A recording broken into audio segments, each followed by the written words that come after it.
The top four teams in college football are as clear as day right now. They are Ohio State, Georgia, Michigan, and Alabama. And I put those teams in order of how I would rank the top four. I'd have Ohio State at 1, Georgia at 2, Michigan at 3, and I would have the Alabama Crimson Tide at 4. I think that Alabama, Georgia, and Ohio State all have an argument for that number 1 spot.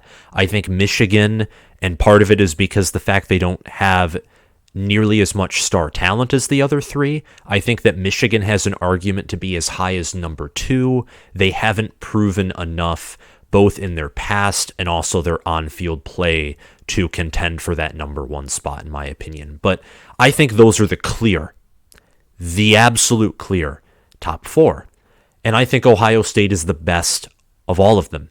And I want to spend around a minute for each team telling you why, and incorporating aspects from the results of this game into that, and then we'll get into the standard game analysis, ramifications talk as well. If you are a Buckeye fan and you have not subscribed to this channel yet, I encourage you to do so. I am a Michigan fan, but I am a very reasonable Michigan fan. Bias, I would like to say, does not exist on this channel, or if it does, it is in very, very small amounts. And I love to cover the Big Ten. I love to talk about Ohio State, Michigan, Nebraska, Penn State, Minnesota. I love to talk about all of the Big Ten teams, and we're going to get into covering more Big Ten teams as the season goes on. So please subscribe, comment your thoughts on Ohio State football down below. Do you agree with me that they're the number 1 team in the nation? Make sure to like this video and hit that notification bell so you can get notified when I upload new content and when I go live next Friday. The first Friday of October is when I am going to have my first official live stream. And by live stream, I don't mean where I'm live reviewing games. I'm live reviewing and just talking with you guys and talking about college football. So stay tuned for that. That's the official date. But getting back to this game and why it proves that Ohio State's the number 1 team in the nation. Let's first and foremost talk about what Ohio State did to Wisconsin, and then we'll talk about why it proves that, they're better compared to Georgia, Alabama, and Michigan. Let's talk about it. So first and foremost, Ohio State using tight ends and the run game to beat Wisconsin has to be the most ironic thing in not the history of college football, but it is just full of irony, because what does Wisconsin use to beat people? The run game, the offensive line, and the tight ends. And Ohio State used those things. They also, of course, unlike Wisconsin, had a great QB and great wide receivers, but Cade Stover had 2 receiving touchdowns. Mayan Williams averaged 9 yards a carry. Travion Henderson and Mayan Williams both at over 100 yards in rushing. And yeah, that is how that went. It's exactly how that went. And 52-21, they scored. The Buckeyes did 21 points in a single quarter on a Jim Leonard defense. You deserve a medal for that. It's absolutely it's crazy. It's insanity. Emeka Egbuka led the team in receiving yards. He also led the team in receptions. He had 6 receptions for 118 receiving yards. Cade Stover had 4 receptions for 51 yards and 2 receiving touchdowns. Marvin Harrison Jr. had 45 receiving yards. Julian Fleming had 67 receiving yards and 1 receiving touchdowns. Egbuka also had 2 receiving touchdowns. So Ohio State had an offensive frenzy, and it was 28-0 before Wisconsin got on the board with a touchdown run by Graham Mertz. It was 31-7 at the half. That is a far cry from the 10-0 score in the 2019 game at the half versus Wisconsin. It goes to show that Ohio State, they maybe have tapered off a little bit since that 2019 team. Only time will tell if this team is better than that 2019 unit, which was the second best team in the country Some power ranking systems like ESPN's FPI actually listed it as the best team in the country. Wisconsin has certainly fallen off from where they used to be under Paul Chryst, and we'll talk about this a little more in this video. So Ohio State won 52-21 against a decent Power 5 team, which means a good college football team overall. Georgia struggled to beat Kent State, who is a MAC team, probably an average, maybe above average MAC team. Kent State has had a very tough schedule, so their 1-3 record is a little deceiving as to how good they actually are. But Georgia only beat them 39-22. The spread was Georgia minus 45, and Georgia didn't even score 45 points. At some point, the game was 12-10, Georgia. That was a close game. Stetson Bennett went 27 of 36 for 272 yards and a pick, and Georgia just did not look good. Now, I still think that because of what they did against Oregon, what they did on the road against South Carolina, and how they overall just, you got to give teams benefit of the doubt. Georgia, this is the one bad game they've had thus far. One game can be a fluke. What they did against Oregon is impressive, but what Ohio State has done, they've played the toughest schedule out of the 4 teams thus far in my top 4, and they've looked the best in doing it. So that's why they're ahead of Georgia right now. Alabama, 55, Vanderbilt, 3. Vanderbilt, I think at some point was 3-0 to start the season, or maybe 2-0. So they already have one more win than they did last year, but they're still Vanderbilt. Bryce Young went 25 of 36 for 385 yards and 4 touchdowns. Alabama scored 55 points. The score was 31-3 at the half. Ohio State, of course, was 31-7 at the half, except Wisconsin is miles better than Vanderbilt. Miles better. And if you've watched how Alabama played against Texas, which was their worst game they played, versus how Ohio State played against, let's say, Notre Dame, which was their worst game. And both Notre Dame and Texas are 2-2. Both of their losses were competitive losses indeed. And Ohio State with the tougher schedule and also blowing out the superior team in Wisconsin, Alabama just blowing out an inferior team in Vanderbilt, I think that speaks to itself. And I'm also confident that C.J. Stroud is the better quarterback compared to Bryce Young. C.J. Stroud's tied first for the nation in passing touchdowns. I think he's second in QBR. Bryce Young's 11th in QBR and tied for 5th in passing touchdowns. And finally, to make the last comparison is to the Michigan Wolverines. Michigan played Maryland, and I think out of Vanderbilt, Kent State, Wisconsin, and Maryland, I actually think Maryland was the best team that these 4 teams faced, but Michigan still struggled with Maryland, and that was a fight until the fourth quarter when Blake Corum had his 47-yard run. Corum was the highlight of that game for the Wolverines with 30 carries for 243 yards and 2 touchdowns. Yes, Michigan played the best team out of those 4, in my opinion, but they won 34-27. Ohio State from the get-go just dominated a Wisconsin team who I think is worse than Maryland, but isn't all that far off compared to Maryland. So Ohio State's dominating performance won them over Michigan, who I have as my 3rd team in the nation, Alabama is my 4th, Georgia is my 2nd, and Ohio State as my 1st. Ohio State, in my opinion, is the number 1 team in the country, and there's an argument for Georgia. There's a better argument for Alabama than Michigan because they have a better head coach. They have a better talent composite overall. They even have the better quarterback. I just think that Michigan, through the eye test and how they've played, and yeah, really that, and also the fact that I think that Texas isn't as good as a lot of people would like to believe them to be. Part of it might be that maybe Quinn Ewers' injury truly did sideline that team in a way that we won't understand. But yeah, I think that Michigan has been playing well overall. They're very efficient. All of these teams are efficient, but I'd say Michigan, from what they lost from last year and their talent disadvantage compared to the rest of the 3, they're extremely efficient. Ohio State's efficiency, too, skyrocketed after this game. They weren't top 10 before this game, according to ESPN. I think they're now number 4 in efficiency. Correct me if I'm wrong there. They're number 1 on offense by a mile, too. number one in offensive efficiency. And the offense, when they execute well, is by far the nation's best.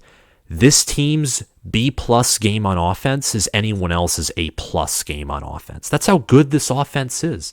This offense didn't have, they didn't have access to Jackson Smith and Jigba. He was injured and out for this game. It doesn't, not saying it doesn't even matter, but at the same time, it doesn't even matter because you just have Emeka Egbuka, you have Julian Fleming, who's finally healthy, you have Marvin Harrison Jr., you have Xavier Johnson. It's plug and play. This offense is literally plug and play.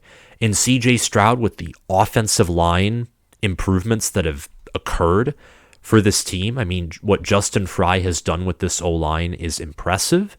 This team can now run the football effectively. This team doesn't have to fear for their life when they face against competent edge rushers and great defenses. CJ Stroud's only been sacked 2 times so far this year, and he's faced Wisconsin's defense and Notre Dame's defense. Notre Dame's defense having a guy like Isaiah Foskey, who's a great pass rusher, and Wisconsin having linebacker Nick Herbig, who's one of the better edge rushers in the country. CJ Stroud wasn't even sacked by Wisconsin. He had a 204 passer rating versus the Wisconsin Badgers and a 98.7 QBR. This offense shreds anyone in its path. In the Notre Dame game, and to a certain degree even the Arkansas State game where there were some early offensive struggles, those look like a fluke. Those look like the typical slow Ohio State start that we have seen time and time again in both the Urban Meyer and the Ryan Day era, where this team is peaking as the season goes on. And if you're an Ohio State fan, you should be encouraged by the fact that this team seems to be getting better and better and better week after week after week after week. Heading into the month of October, Ohio State's been getting better every game that they have played. The offense is the nation's number one offense. Let me read to you what Ohio State did to Wisconsin on the ground, similarly to what they did in 2019 when J.K. Dobbins ran for miles and Jonathan Taylor just ran through a few feet. Travion Henderson had 21 carries for 121 yards and averaged 5.8 yards per carry. Mayan Williams had 11 carries for 101 yards, and he averaged 9.2 yards per carry. He also had 2 rushing touchdowns.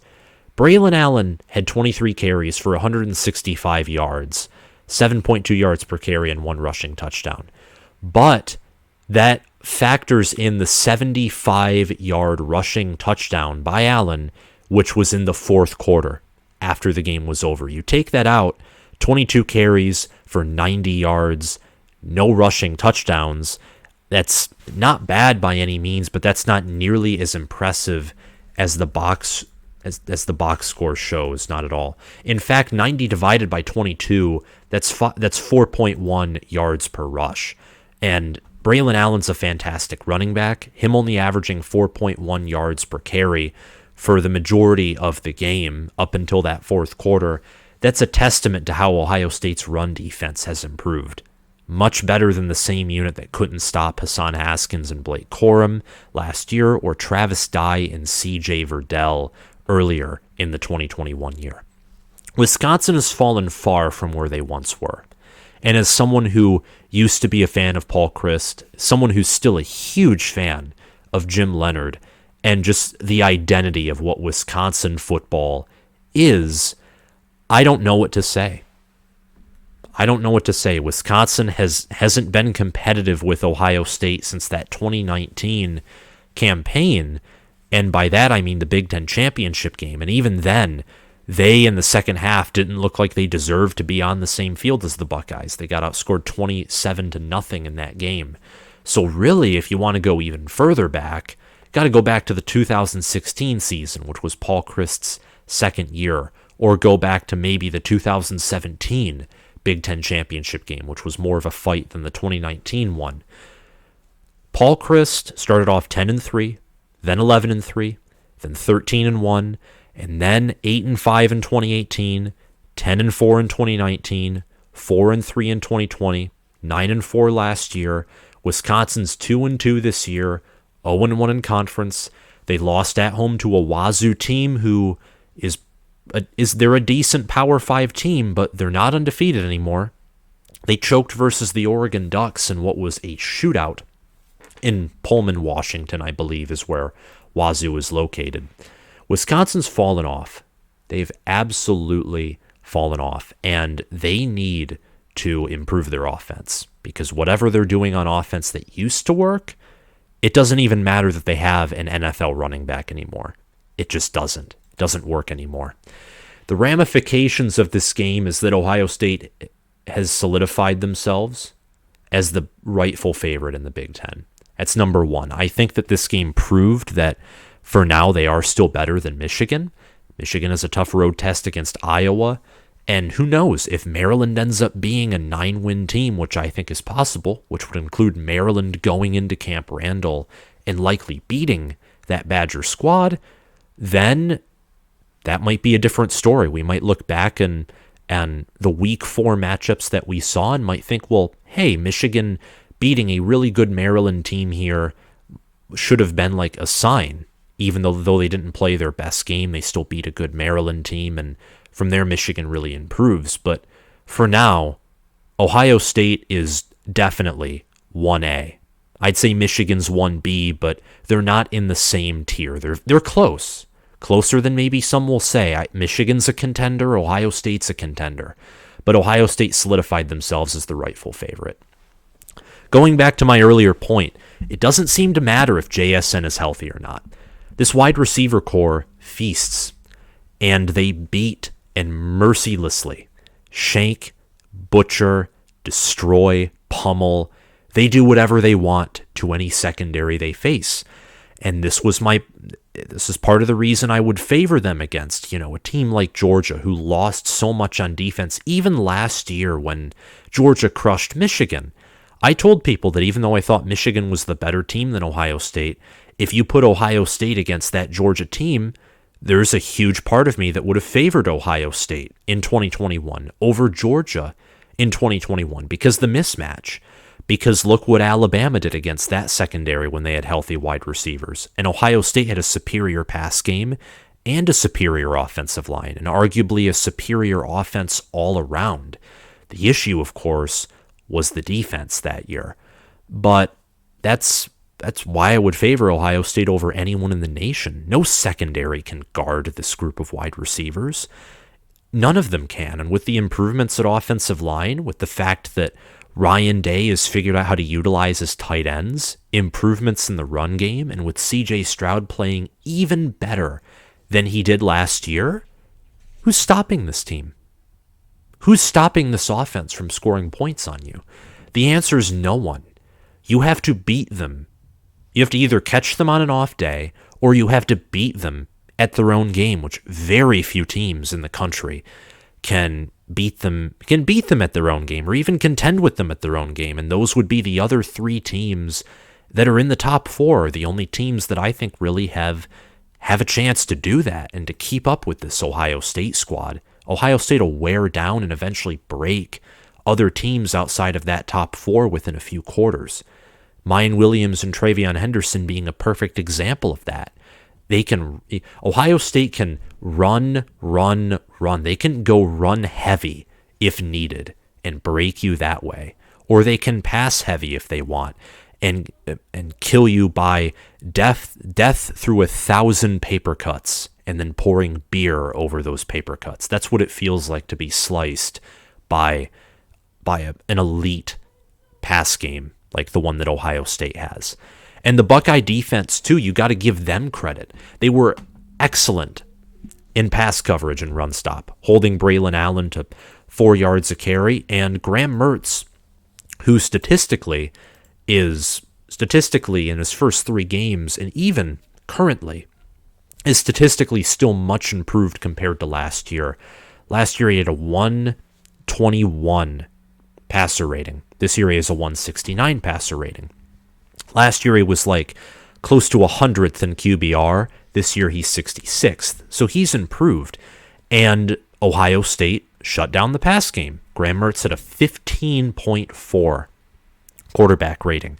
He was 11 of 20 for 94 yards, 4.7 yards per pass, and he had one passing touchdown, a passing touchdown that was in the fourth quarter. Again, it was a pass to Jackson Acker, or maybe Aker, pardon me, and he threw a pick, which Tanner McAllister picked him off. Tanner McAllister also had a critical deflection, and if he didn't make that deflection late in the second quarter, it was right before halftime, Wisconsin could have made it 31-14 before the half. Wouldn't have changed the game much at all. Probably wouldn't have changed it at all, period, but it was still a great play by Tanner McAllister, who was making himself known in Ohio State's secondary. Graham Mertz is still a below-average Big Ten quarterback. He has made some improvements, but I don't trust him. I absolutely do not trust him. And it speaks volumes to how much you can't trust him because Ohio State's secondary isn't perfect. Denzel Burke has had his struggles. The entire secondary, and Cameron Brown too, the corners in the secondary have had their struggles. This defense is not perfect. They're overall better than they were last year, but it's year one. Jim Knowles has done a fantastic job thus far with the defense, but this defense still isn't a top 10 unit right now. But Graham Mertz was powerless. He couldn't do anything.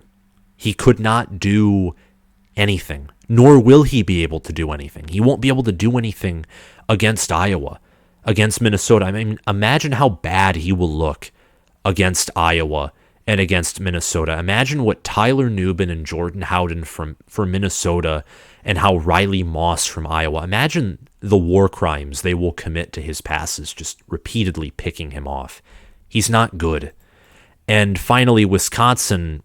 This Wisconsin team is in a dangerous position moving forward because they're vulnerable. And because, face reality, they're not that good. They face Illinois at home, and Illinois is a team that, look at last year under Brett Bielema. They walked into Minnesota when they were ranked, and they walked into Penn State when they were ranked, and straight up beat those teams. And then after that, they play at Northwestern, who doesn't look good, but you just never know with Pat Fitzgerald and some of these teams sometimes. They then travel to play at Michigan State after that, host Purdue, host Maryland, play at Iowa, play at Nebraska, and host Minnesota. All these games with how they lost to Washington State, how they got blown up by Ohio State, Wisconsin will be favored and will probably win half of their remaining games at least, but all of those games, there is a chance that they could lose any of those games. None of those games are give-me games. They'll be favored against Illinois, Northwestern, Michigan State, Purdue, and at Nebraska. Iowa, Minnesota, Maryland will probably be close to a 50-50 game, but at Iowa, hosting a solid Minnesota team, and I think hosting Maryland, who's pretty solid too. Wisconsin is in trouble moving forward, and Wisconsin fans are disappointed, rightfully so. Their offense has not been good since that 2019 season where they had Jack Cohn at quarterback, Jonathan Taylor at running back. They are just out of sorts. And Paul Chryst and the staff, Bobby Engram and defensive coordinator Jim Leonard, they need to get their act together and get Wisconsin back on track and right the ship. For Ohio State, they look like, the way they beat Wisconsin, that right there is the team that I envisioned this team would be in the preseason as one of the top teams in the past decade in college football, as a team that could contend itself for an all-time great team, or at least one of the best offenses of all time in college football history. That's what this Ohio State team looked like to me. And that right there is where I'm going to end this video. If you like this video, remember to hit that like button and share this video around to other Buckeye or Badger fans or to college football fans in general. And if you haven't subscribed already, please do. And if you're listening on Spotify, make sure to follow the channel. Thank you all for watching, and I will see you guys around. Bye.